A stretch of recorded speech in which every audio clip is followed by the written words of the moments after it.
This is the Robot Tip Deflection Beam Bending Interactive Calculator, which determines deflection and stress in cantilever beam applications. Let's explore the inputs.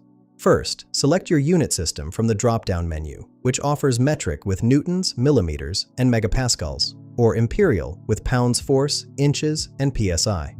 We'll use metric for this demonstration.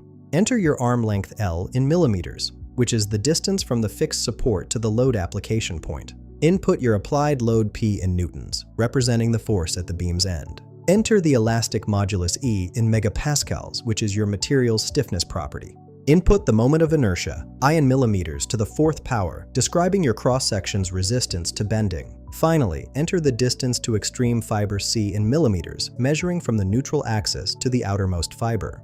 Here's a worked example using test values of 10 for each input. After clicking Calculate Deflection, we get 3 critical results. The tip deflection shows 33.3 millimeters, indicating how far the beam's end moves.